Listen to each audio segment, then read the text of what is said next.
Hello everyone, Dynamo here. Welcome to a part 2 of Stellar Blade demo on the PlayStation 5.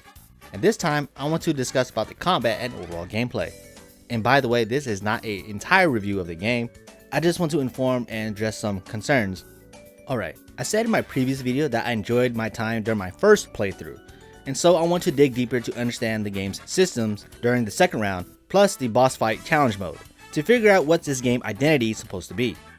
There has been a lot of talk about Stellar Blade's overall combat. It's a weird amalgamation of many things that sits in an odd place for everyone, combining familiar aspects and game mechanics from well-known other games, but at the same time not pushing to be anything else besides Eve's small jiggly ass in front of you. Many people are leaning towards to be a Souls-like fighting system and not a character action one. The difference between the two is that character action games are more focused on physical challenges, including reaction and hand-eye coordination, that emphasize on melee, either brawler or hack and slash, that allows player expression, meaning you can use various forms of attacks, platforming, movement abilities, and most of all, your own natural skills to overcome obstacles. Character action games have more freedom in terms of how you can link between animation inputs, thus allowing you to be more stylish and creative in combat. When it comes to defense, like parrying or blocking or dodging, you are typically rewarded with a more powerful offensive comeback, turning the tide of battle in your favor. Examples of character action games are the Devil May Cry series, the whole God of War franchise, Bayonetta, Ninja Gaiden, even Metal Gear Rising: Revengeance.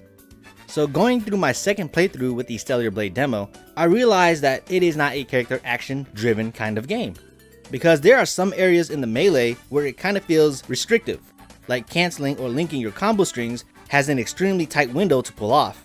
Either that's some strange input latency, because I swear I thought I blocked or dodged on time, because it doesn't happen often. Instead, the Stellar Blade demo feels like a Souls-like, but without the heavy weight holding you back. For those unfamiliar, what are Souls-like? The combat has a more methodical approach, meaning more strategies but revolves around the environment, and your attack patterns require more commitment, meaning if the player tries to cancel certain movement animations, they'll face some restrictions.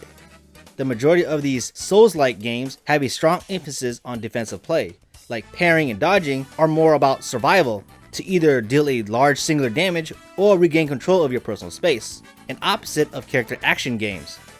However, with Stellar Blade, it did not fully dedicate itself to be a Souls-like.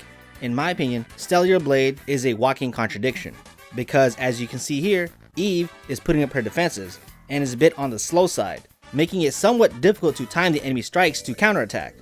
Also, Eve's dodge, it is very sluggish from what I've seen. It has a slow startup and very short range. It's pitiful really.